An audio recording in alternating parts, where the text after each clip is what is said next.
Hello mga ka-MV! Ngayon ay matutunghayan natin ang ika-9 na kabanata ng Love of Tomorrow. Pero bago nating simulan ang ating istorya, ay paki-like at share po sana ng ating video. Paki-click din ng subscribe button at bell icon para lagi kayong updated sa mga parating ko pang uploads. Nagulat si Ina nang hindi niya inaasahang matanaw sa terrace si RJ at nakatanaw ngayon sa kanya. Namumula ang kaniyang muka. Baka isipin pa nitong sinadya niyang dumungaw para makita ito. Gusto niyang isara na muli ang bintana, ngunit parang may pumipigil sa kanya. Gusto niyang makita ang binata. Natataranta naman siya habang tinatanaw ang napakagwapong mukha nito. Sana akin ka na lang. Sana mahal mo din ako. Bulong niya sa sarili. Naalala niya nung high school sila ay kinuklit pa siya nito. Madalas itong tumatambay sa terrace at palaging tinatanaw siya. At ngayon ay para bang bumaliktad ang sitwasyon. Siya naman ang tumatanaw dito. Para siyang naiiyak. Paano ba niya palalayain ang kanyang damdamin para rito? Ano Ina, magpapaiwan ka na ba? Kailangan mo ba talagang mag-overtime? Tanong ng kanyang katrabaho. Nakasalukuyan ay inihahanda ang gamit pa uwi. Mauna ka na. Ang dami kong naiwang trabaho. Ang haba-haba ng leave ko. Babawi naman ako ngayon. Sagot niya. Baka naman mabinat ka niyan. Hindi ba kagagaling mo lang sa sakit? Sa katunayan ay hanggang ngayon ay may sakit pa rin ito. Hindi naman kasi sakit ng katawan yun, kundi sakit sa puso. Wala siyang tanging nararamdaman, kundi ang hapding dulot ng unti-unting panghihina ng kanyang puso. Hindi naman siguro. Wala ka bang kasamang mag-overtime ngayon? Wala eh. Sa bagay, walang may balak mag-overtime ngayon dahil lahat ay napagod sa outing namin kahapon. Sayang at hindi ka nakasama. Ang saya-saya namin. Hinahanap ka nga ng mga boys dahil ikaw ang inaabangan nilang mag-bathing suit. Nanghihinayang silang lahat nung malaman kang may sakit. Mabuti na lang pala at hindi ako sumama. Mga manyakis pala yung mga yan. Pabirong sabi niya. Napatawa ang katrabaho. Kinuha na nito ang gamit at umalis na. Ingat ka na lang. 7 o'clock na nang tawagin niya ang kanyang ina. Mami, baka gabihin ako ng husto. Huwag niyo na akong hintayin sa dinner. Dito na lang po ako kakain. Mag-overtime po kasi ako ngayon dahil natambakan na ako ng trabaho. Masyadong napahaba ang leave ko. Paano ka uuwi? May pag-aalalang tanong ng kaniyang ina. Hindi ba may kahirapan ng maghanap ng sasakyan dyan kapag masyado ng gabi? Don't worry, Mami.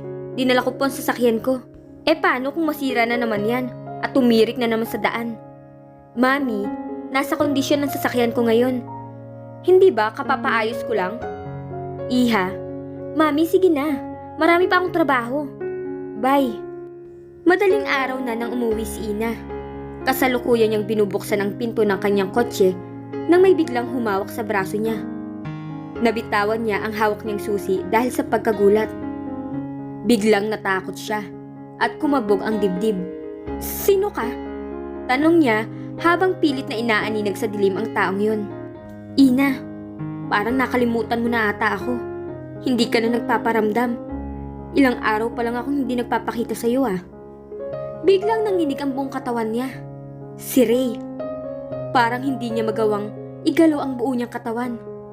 Ang kamay niya na nanginginig sa takot. Tumulo bigla ang kanyang luha. Ray, please. Kung ano man ang iniisip mo, maawa ka sa akin. Ngumiti ito na para bang may binabalak. Hinawakan nito ang kanyang mukha.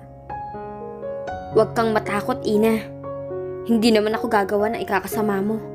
Basta ipangako mo lang na magpapakabait ka. Mahal na mahal kita. Kaya ipapatikim ko sa'yo ang kaligayahang hindi kailanman maibibigay ng kahit sino mang lalaki sa'yo. Dahil ako lang ang maaaring magmahal sa'yo na ganito. Ako lang, Ina. Ray, please. Please, Ray. Pakawalan mo na ako. Ngayon ay nagmamakaawa ka na sa akin, Ina. Pero huwag kang matakot. Pakakasalan naman kita. Nakangiting sabi ni Ray habang hinahaplos sa mukha niya. Tumingin si Ina sa paligid para sana humingi ng tulong. Ngunit nag-iisa lamang siya sa lugar na yon. Walang katao-tao at napakadilim. Hindi niya alam kung bakit kung kailan kailangan niya ng saklolo ay saka naman wala siyang makitang tao. Gusto tuloy niyang magsisi na naipark niya ang kotse sa malayo sa building niya. Kung malapit lamang sana yun, ay matatanaw pa niyang security guards. Gagawa tayo ng isang malaki at masiang pamilya, Ina. Ikaw ang aking may bahay, ang magiging ina ng aking mga anak. Hindi ka papari sa mama ko na pinagtaksilan si Papa at nagawa niya akong iwan. Mabait ka, hindi ba? Hindi mo ako ipagpapalit sa iba na pares ng ginawa ni Mama. Parang nasisiraan ng bait na sabi ni Ray. Gusto niyang sumigaw, ngunit walang tinig na lumalabas mula sa kanyang bibig. Nauunahan siya ng takot at pagkataranta. Hinila siya ni Ray sa kotse nito. Dadalhin kita sa lugar na walang makakakita sa'yo. Doon sa Laguna. May bahay ako doon. Iyon ang ating magiging tahanan. Bitiwan mo ko, Ray! Nagkukumawalang sigaw niya. Ngunit parang sintigas ng bakal ang mga kamay nito na nakahawak sa kanya. Tumahimik ka! Hayop ka talaga, Ray! Hindi mangyayari ang iniisip mo dahil mamamatay na muna ako bago mangyari yun. Ina, nakaplano na ang lahat. Bakit? Sa akala mo ba makakaligtas ka pa sa akin? Wala nang makakapagpigil pa sa akin. At huwag mo ring ipagmalaki ang mayabang mong kapitbahay dahil hindi ka niya liligtas. Hindi ka naman niya mahal. Ako lang ang nagmamahal sa'yo. Nababaliw ka na, Ray! Umiiyak na sigaw niya. Oo, nababaliw ako. Baliw na baliw ako sa'yo. At mas lalo akong masisira ng bait kapag hindi ka napunta sa akin. Sa unang kita ko pa lang sa'yo, ay nangako na ako sa aking sariling ikaw ang babaeng ihaharap ko sa altar. Ikaw ang gusto kong maging ina ng aking mga anak. Ikaw ang gusto kong mapang-asawa. Kakaiba kasi ang ganda mo. Parang hindi nakakabasag pinggan. Alam ko, magiging mabuting asawa at ina ka. Hindi ka kagaya ng mama ko. Hindi ka niya kapares. Ray, please. Palayain mo na ako. Hindi kita mahal. Tapos na tayo. Sa umpisa pa lang ng relasyon natin, hindi na kita minahal. I'm sorry. Pero hindi ko maaaring dayain ang sarili ko. Kaya please, Ray. Palayain mo na ako. Pakawalan mo na ako. Wala namang patutunguhan ng lahat ng to.